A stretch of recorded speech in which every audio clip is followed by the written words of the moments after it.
अस्सलाम वालेकुम व्यूअर्स, उम्मीद है आप खैरियत से होंगे। जैसे कि आप सबको पता है कि हम GST junior science teacher BPS 14 जो टेस्ट होने जा रही है उसकी प्रिपरेशन कर रहे हैं। देखिए, ये हमारी फिज़िक्स की वीडियो पार्ट 2 है। इससे पहले मैंने फिज़िक्स की वीडियो पार्ट 1 अपलोड की है जिसमें हमने मैकेनिक्स के बारे में कुछ क्वेश्चन सॉल्व किए थे। ये हमारी वीडियो पार्ट 2 है। मैं इसलिए वीडियो पार्ट्स में बना रहा हूँ क्योंकि जो मैं जब इनको एक्सप्लेन करता हूँ तो वीडियो की लेंथ बढ़ जाती है। तो मैं कोशिश करता हूँ आप बोर ना हो जाओ, तो इसलिए मैं इसको पार्ट्स में बनाता हूँ। तो इस पार्ट में हम क्या पढ़ेंगे, थर्मल फिजिक्स के बारे में पढ़ेंगे और वेव्स के बारे में पढ़ेंगे, ठीक है। तो सबसे पहले हम थर्मल फिजिक्स के को समझते हैं। देखें, सबसे पहले इसको हम समझने की कोशिश करते हैं।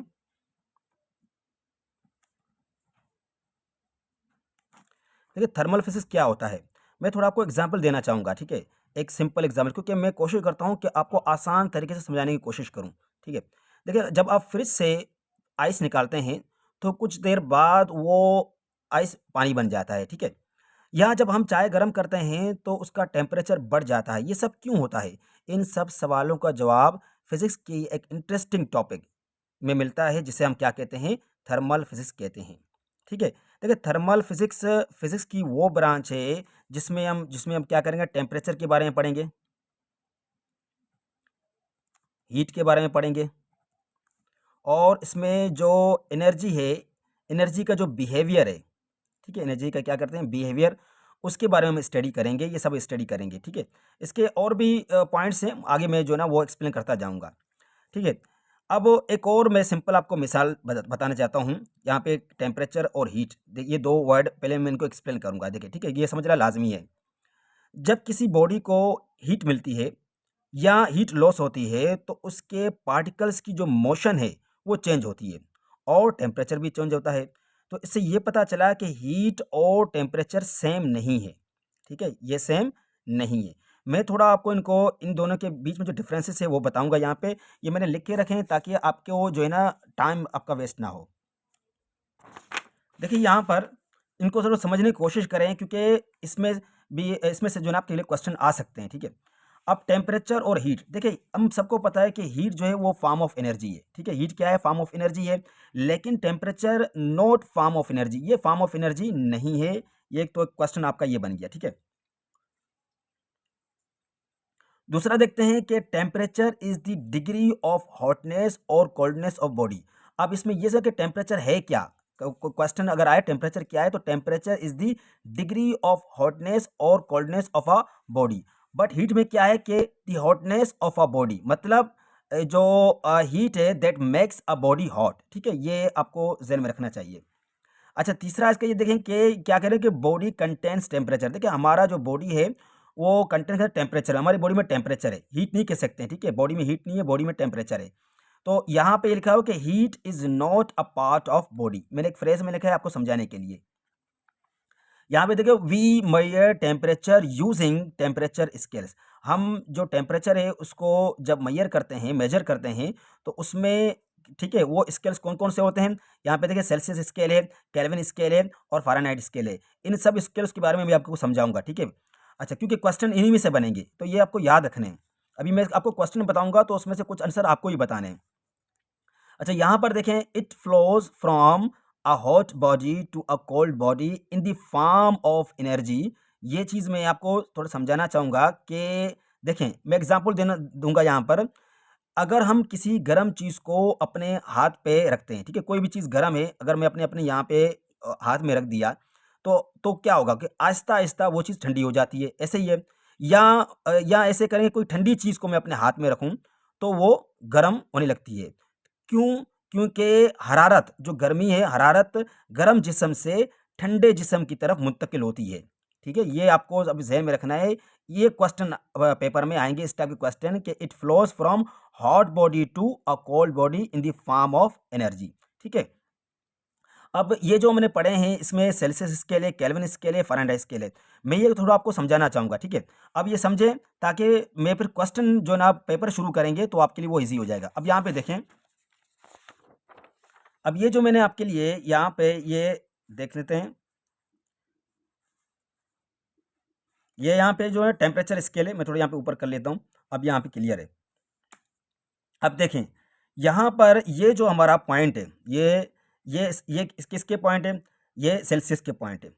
ये अगर सेल्सियस यहाँ पे 0 है तो केल्विन कितना होता है, तो यहाँ पे 273 और फ़ारेनहाइट कितना होता है 32। तो यहाँ से भी आपका क्वेश्चन पूछा जा सकता है, अगर सेल्सियस 0 है तो उसमें केल्विन का पॉइंट क्या होगा या फ़ारेनहाइट का क्या होगा। अब ये जो पॉइंट है, ये पॉइंट मैंने लिखा है, इसको हम कहते हैं फ्रीजिंग पॉइंट।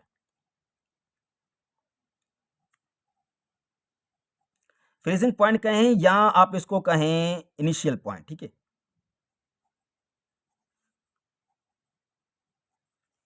ये हमारा क्या हो गया फ्रीजिंग पॉइंट। तो ये सेल्सियस का फ्रीजिंग पॉइंट है, ये केल्विन का है, ये फ़ारेनहाइट का है। ये हमारे फ्रीजिंग पॉइंट हो गए। अच्छा, ये जो ऊपर यहाँ पर है ये हमारे बॉइलिंग पॉइंट है। इसको मैं शॉर्टकट में बीपी लिख लेता हूँ, ठीक है, बॉइलिंग पॉइंट। तो ये हमारे बॉइलिंग पॉइंट है। बॉइलिंग पॉइंट सेल्सियस में 100 है और केल्विन में 373 है और फ़ारेनहाइट 212 है। ये आपको ज़हन में रखना है। अब यहाँ से इनके दरमियान जो ये मैंने लाइनें बनाई हैं, ये लाइनें आप देख रहे हैं, इनको कहते हैं डिविजन्स, ठीक है। क्या कहते हैं? डिविजन्स। ये आपको ज़हन में रखना है कि इनके बीच में जो लाइन है ये डिवीजन से, ये भी डिवीजन से, यहाँ पे डिवीजन है। अब आप यहाँ पे देखे रहे हैं कि यहाँ पे 0 पॉइंट से यहाँ 100 हो गया और अगर यहाँ पे 273 से यहाँ पे 370, तो मतलब ये हो कि इसके बीच में 100 डिवीजन है और इसके बीच में भी 100 डिवीजन है। लेकिन जो फ़ारेनहाइट है और इसके बीच में जो डिविजन्स होते हैं, इनके बीच में वो 180 होते हैं। ये आपको ज़हन में रखना है। कितने होते हैं? 180 होते हैं। अच्छा, ये आप कैसे हम समझेंगे? अगर आपने ये यहाँ से 100 हो गए, ठीक है, और आपने 273 में 100 प्लस किया तो क्या होगा? 373। लेकिन यहाँ पे 212 और ये 32 है। क्यों? क्योंकि जब आप इसको माइनस करेंगे तो आपको क्या मिलेगा? 212 से आप 32 माइनस करेंगे तो आपको क्या 180 मिलेगा। तो इसलिए यहाँ पे आप फ़र्क देख रहे हैं, इनको कहते हैं डिविजन्स। देखें, जो सेल्सियस और केल्विन है, इसमें जो डिविजन्स होते हैं वो इक्वल होते हैं।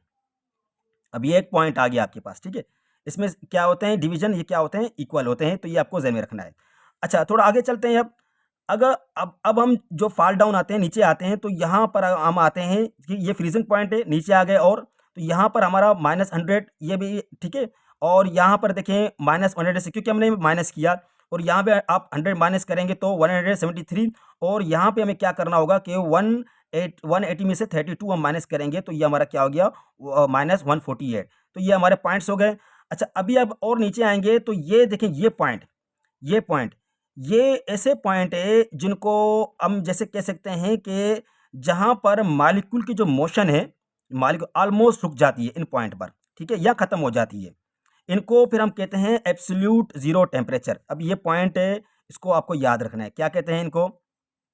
Absolute zero temperature. अब ये एक पॉइंट आ गया कि इनको कहते हैं हम एब्सोल्यूट ज़ीरो टेम्परेचर। अच्छा, ये एब्सोल्यूट ज़ीरो टेम्परेचर अगर आप सेल्सियस की बात करते हैं तो ये होता है -273 और अगर आप केल्विन की बात करेंगे तो ये 0 केल्विन होता है और अगर आप फ़ारेनहाइट की बात करते हैं तो ये -460। असल में ये जो एग्ज़ैक्ट नंबर होता है ये होता है 459.67, ये एग्ज़ैक्ट होता है। लेकिन इसको जो मैथ में हम पढ़ते हैं राउंडिंग करके इसको हम 460 कर देते हैं, ठीक है। ये इस तरह हम इसको बनाते हैं। तो ये आपको ज़हन में रखना है। अब थोड़ा आगे चलते हैं कि आपको जो सेल्सियस है और या जो केल्विन है उसका फ़ॉर्मूला आपको आना चाहिए, ठीक है। देखें, अगर आप सेल्सियस को कन्वर्ट करते हैं केल्विन में, तो ये आपको वो फ़ॉर्मूला क्या होगा? तो आपका formula Kelvin is equal to Celsius plus 273, ये आपका एक फार्मूला हो गया, ठीक है। इसका भी अब समटाइम्स जो लिखते हैं वो 273 1.5 लिखते हैं, लेकिन खैर यहाँ पे मैं आपको इसी तरह के समझाने कहूँगा। पेपर में इस तरह के क्वेश्चन आते हैं, ठीक है। अब ये क्या हो गया? मिसाल तौर पर मैं आपको ये कहूँ कि 37 डिग्री सेंटीग्रेड है, इसको हमें क्या करना है? केल्विन में चेंज करना है। किस में करना है? केल्विन में। तो ये केल्विन इज़ इक्वल टू, तो यहाँ पर देखें हमारा 37 डिग्री सेंटीग्रेड ये लिख दिया प्लस 273, तो यहाँ पे केल्विन इज़ इक्वल टू 310। तो ये हमारा क्या आ गया? आंसर आ गया। तो ये क्या हो गया कि सेल्सियस कन्वर्ट टू केल्विन। इसी तरह आप केल्विन को जब कन्वर्ट करते हैं, ठीक है, केल्विन को कन्वर्ट करते हैं किस में? सेल्सियस में। तो हमारा फार्मूला क्या होगा? सेल्सियस इज इक्वल टू के माइनस, ठीक है। अब देखें, इसमें हम एक क्वेश्चन ऐसे रखेंगे जैसे कि हमने कहा कि केल्विन 310 है, जैसे यहाँ पे हमने कहा, ठीक है। तो हम क्या करेंगे? Celsius equal to 310 -273 Celsius equal to जो अब हमारे यहाँ पे मैंने किया तो 37 डिग्री सेंटीग्रेड, तो वही आ गया हमारे पास। ठीक है, तो ये फार्मूले आपको जहन में होना चाहिए, इस फार्मूले से आपके क्वेश्चन आएंगे। तो अब थोड़ा हम क्वेश्चन की तरफ चलते हैं। ठीक है, ये तो मैंने यहाँ पे बता दिया, थोड़ा आते हैं क्वेश्चन की तरफ, ताकि हमारे जो सवाल है उसको भी हम समझने की कोशिश करें। देखें यहाँ पर जो हमारा क्वेश्चन नंबर 9 है, क्योंकि 8 हमने जो ना मैकेनिक्स में जो हमारे पार्ट 1 थी उसमें हमने सॉल्व कर दिए थे, तो वो वीडियो भी आप लाजमी देखना। एब्सोल्यूट जीरो टेम्परेचर इज, अब क्या कहा, एब्सोल्यूट जीरो टेम्परेचर इज, तो यहाँ पे देखें -273 या -100 या 0 सेंटीग्रेड या -273 केल्विन।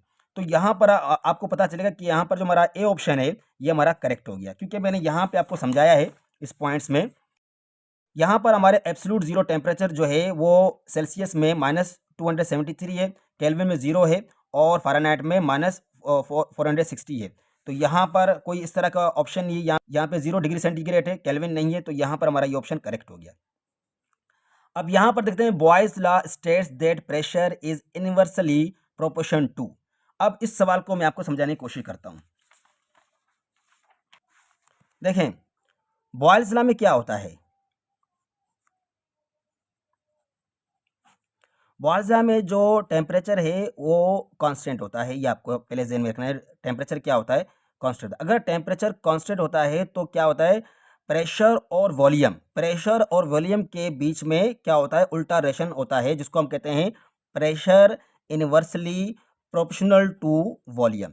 ठीक है, ये उल्टा असर होता है। अच्छा, इसका मतलब होता है कि प्रेशर ज़्यादा होगा तो वॉल्यूम कम हो जाएगा, और अगर प्रेशर कम होगा तो वॉल्यूम ज़्यादा हो जाएगा, बढ़ जाएगा। अच्छा, मैं इसको थोड़ा आपको तस्वीर के ज़रिए समझाने की कोशिश करता हूँ। देखिए हमारे पास ये बीकर है और इसमें गैस के मॉलिक्यूल्स है, ये हमारा स्टेट 1 हो गया और ये हमारा स्टेट 2 हो गया। ठीक है, अब देखिए यहाँ पर ये जो ना पिस्टन है, ये पिस्टन ऊपर की तरफ है, मतलब प्रेशर कम है, प्रेशर कम है तो ये जो वॉल्यूम है ये ज़्यादा है। प्रेशर कम है, ऊपर की तरफ प्रेशर कम है तो वॉल्यूम ज़्यादा है। अगर प्रेशर ज़्यादा होगा तो जो वॉल्यूम है वो कम हो जाएगा। ठीक है, इस बात को आपको इस तरह समझना है, जब हम प्रेशर नहीं देंगे तो वॉल्यूम बढ़ जाएगा। ठीक है, प्रेशर मतलब प्रेशर कम है तो वॉल्यूम ज़्यादा है, प्रेशर ज़्यादा है तो वॉल्यूम कम है, इसको कहते हैं pressure inversely proportional to volume, इसको कहते हैं। ठीक है, देखिए इसका फार्मूला जो आपको ज़हन में रखना चाहिए, अब ये हमारा क्या हो गया, प्रेशर 1 वॉल्यूम 1, ये हमारा प्रेशर 2 वॉल्यूम 2। अब फार्मूले में क्या होता है कि P1 V1 is equal to P2 V2, इसको हमें ये फार्मूला आ गया, इसको हमें सोल्व क्या करना है, हमने प्रेशर लगाया, ठीक है, मिसाल तौर पर, और वॉल्यूम हो गया। तो यहाँ पर देखें कि हमने प्रेशर लगाया, यहाँ पे प्रेशर नहीं है, यहाँ पे प्रेशर लगाया, तो यहाँ पे प्रेशर हमने यहाँ लगाया, और यहाँ पर क्या हो गया, वॉल्यूम क्या हो गया, कम हो गया। तो यहाँ पे देखिए 4 2 ज़ा 8 और 4 2 ज़ा 8, तो ये हमारे क्या हो गए, मतलब पास्कल मीटर क्यूब। तो ये हमारा यहाँ पे प्रूव हो गया कि P1 V1 equal to P2 V2। तो ये आपको बॉयल्स लॉ में आपको ये ध्यान में रखना चाहिए, याद करना चाहिए। अच्छा, अब सवाल की तरफ चलते हैं। तो यहाँ पर देखिए क्वेश्चन क्या है, Boyle's law states that pressure is inversely proportional, pressure inversely proportional to volume. तो यहाँ पर हमारा आंसर वॉल्यूम आ गया, ये करेक्ट हो गया। ठीक है, question number 11, Charles law is valid when. अब इस के बारे में थोड़ा भी समझेंगे। अब देखें यहाँ पर जो चार्ल्स लॉ, अब पॉइंट नोट करना है हमें। ठीक है, तो इसमें क्या होता है, पहली बात यह है, इसमें जो प्रेशर होता है वो कांस्टेंट होता है। ठीक है, प्रेशर क्या होता है, कांस्टेंट होता है। हमने बॉयल्स लॉ में पढ़ा था कि जो टेम्परेचर होता है वो कांस्टेंट होता है, लेकिन यहाँ पर में क्या होता है, जो प्रेशर होता है वो कांस्टेंट होता है। ठीक है, के कांस्टेंट को बताता है मैंने, कांस्टेंट का मतलब मैंने पहले आपको बताया नो चेंज। ठीक है, अच्छा, इसमें क्या होता है कि जो वॉल्यूम है वो volume is directly proportional to temperature, ये आपको ध्यान में रखना चाहिए, volume is directly proportional to temperature. इसको कभी कभार आगे हम सोल्व भी करते हैं, तो यहाँ पे v इक्वल टू, यहाँ पे हम कांस्टेंट देते हैं, और t, तो यहाँ पर t यहाँ आएगा v upon t is equal to constant. तो ये भी आपको कभी कभार इस तरह पूछा जा सकता है, तो ये ध्यान में रखना है। तो यहाँ पर देखें कि Charles law is valid when pressure constant, तो यहाँ पर हमारा ए ऑप्शन क्या हो गया, करेक्ट हो गया। अच्छा, यहाँ पर जो टेम्परेचर कांस्टेंट है बी का, वो हो गया हमारा बॉयल्स लॉ का। अच्छा, यहाँ पर जो वॉल्यूम कांस्टेंट होता है, वॉल्यूम, ये एक और साइंटिस्ट है, उनका नाम है क्या है, उनका नाम है लॉसेक्स लॉ, ठीक है, ये होता है गे लॉसेक्स लॉ, उसका होता है, उसमें कहते हैं कि pressure is directly inverse two temperature, ठीक है, ये इनका होता है वॉल्यूम कांस्टेंट, ये बताते हैं। अवागाड्रोस लॉ रिलेट्स फिर वॉल्यूम विथ, देखें इसमें क्या होता है, जो टेम्परेचर है वो भी कांस्टेंट होता है और जो प्रेशर है वो भी कांस्टेंट होता है, पर ये डिपेंड करता है नंबर ऑफ मॉलिक्यूल्स पर, किस पर, नंबर ऑफ मॉलिक्यूल्स। ये अवागाड्रोस लॉ में relates volume with number of molecules, ये आपको ध्यान में रखना चाहिए। अब क्वेश्चन नंबर 13 बहुत ही आसान है, हीट ऑलवेज फ्लोज फ्रॉम, मैंने जो आपको शुरू में बताया था थर्मल फिजिक्स, जब मैं जो एक्सप्लेन कर रहा था, तो वहां पे क्या है कि heat always flows from high temperature to low temperature, यहाँ पे हमारा बी ऑप्शन क्या हो गया, करेक्ट हो गया। अब हम यहाँ पे पढ़ते हैं वेव्स के बारे में, देखें वेव्स को समझते हैं, ठीक है। सबसे पहले आपको पता है जो वेव्स है ये फॉर्म ऑफ एनर्जी होते हैं, फॉर्म ऑफ एनर्जी होते हैं। इनका काम क्या होता है कि इट ट्रांसफर्स एनर्जी, ये एनर्जी को एक जगह से दूसरी जगह ट्रांसफ़र करते हैं। अच्छा, इस प्रोसेस में एनर्जी मूव करती है पर मैटर नहीं करते हैं, ठीक है। अच्छा, वेव के मूवमेंट को समझने के लिए वेव के दो इंपॉर्टेंट टाइप्स होते हैं, ठीक है, two types of wave, two types of waves. एक को हम कहते हैं ट्रांसवर्स और दूसरा हमारा होता है लॉन्गिट्यूडिनल वेव्स।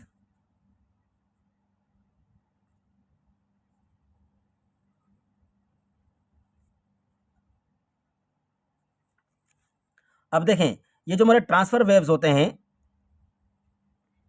ठीक है, ट्रांसफर वेव्स अब क्या होते हैं, देखिए ट्रांसफर वेव वो वेव होती है जिसमें पार्टिकल्स की मूवमेंट वेव की डायरेक्शन के परपेंडिकुलर होती है, ठीक है, क्या होती है, परपेंडिकुलर। आपको पता है परपेंडिकुलर 90 का डिग्री बनाता है, ठीक है, ये वेव की डायरेक्शन की हम बात कर रहे हैं। अच्छा, इसमें दो इंपॉर्टेंट के पार्ट्स होते हैं, ये बहुत इंपॉर्टेंट है। ये जो ऊपर वाला पार्ट्स होता है इसका वेव्स के, इसको हम कहते हैं क्रेस्ट, और ये जो नीचे वाला पार्ट्स होता है इसको कहते हैं ट्रॉफ, ठीक है, ये आपको अभी ध्यान में रखना चाहिए।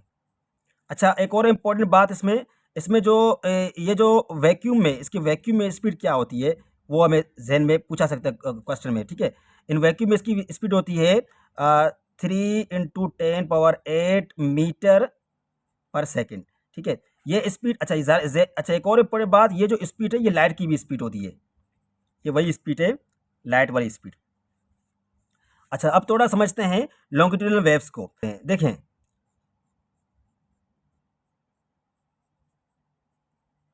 अब थोड़ा इसको समझें।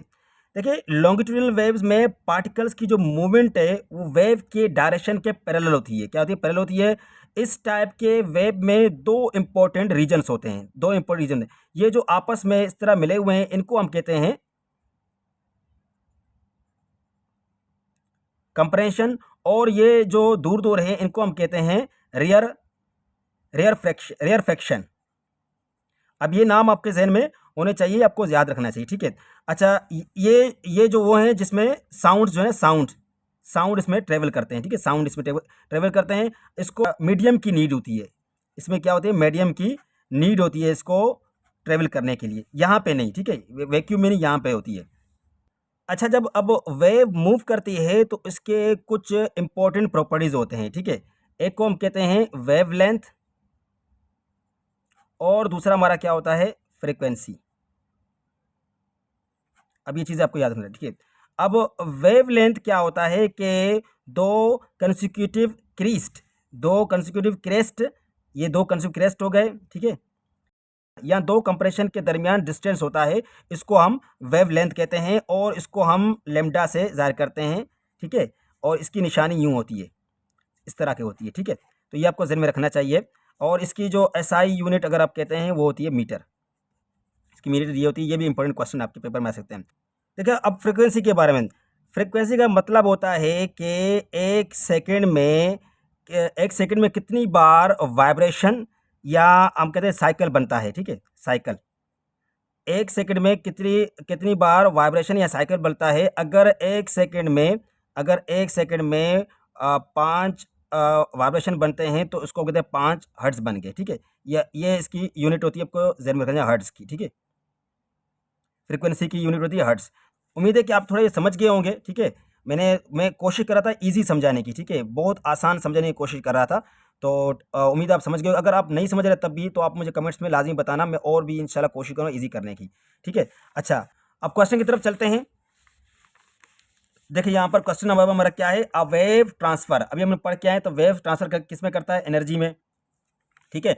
अच्छा, फ्रीक्वेंसी मेजर्ड इन हर्ट्ज़, ये हम पढ़ के आ गए। क्वेश्चन नंबर 16 देखते हैं, standing waves are produced by. देखिए स्टेडिंग वेव्स, मैं थोड़ा आपको इसको डायग्राम से समझाने की कोशिश करता हूँ। देखिए जब दो वेव्स सेम फ्रीक्वेंसी के साथ अपोजिट डायरेक्शन में मिलते हैं, ठीक है, अपोजिट डायरेक्शन में मिलते हैं तो वहाँ पर स्टेडिंग वेव बनती है। क्या बनती है, स्टेडिंग वेव। इसमें देखें जो नोड है, जो फिक्स है, मतलब फिक्स होता है, वो नो मूवमेंट होता है, ठीक है, ये मिनिमम पॉइंट होता है। और जो एंटी नोड होता है ये मैक्सिमम होता है, ये मतलब मूव करता है, मैक्सिमम मूव करता है, नोड मूव नहीं करता है। ये भी दो पॉइंट है, इन पॉइंट को आपको ध्यान में रखना चाहिए, ठीक है। तो इसमें क्या कहा कि अपोजिट डायरेक्शन में, तो यहाँ पर एक क्वेश्चन में standing waves are produced by, तो यहाँ पर टू अपोजिट वेव्स, तो ये हमारा जो ऑप्शन है सी क्या हो गया, करेक्ट हो गया, ठीक है। देखिए यहाँ पे एक रिक्वेस्ट है आपसे, आपके लिए मैं बहुत मेहनत करता हूँ, थोड़ा सुन ले, आपके लिए आपके फ़ायदे में है। तो आपके जो लाइक्स और कमेंट्स नहीं मिलते हैं, देखिए वीडियो को एक चीज़ और करना है, लाइक से शेयर लाजमी करें। अगर आपके कमेंट्स या लाइक कम आते हैं तो एक सीधी बात कह रहा हूँ, कोई मतलब की बात नहीं है, फिर हमसे काम, क्योंकि हम बिज़ी होते हैं भाई, आपके लिए वीडियो बनाते हैं, टाइम निकालते हैं ताकि आपकी तैयारी हो। अगर आप ही सपोर्ट नहीं करेंगे, लाइक कमेंट्स नहीं देंगे तो मोटिवेट कैसे होंगे।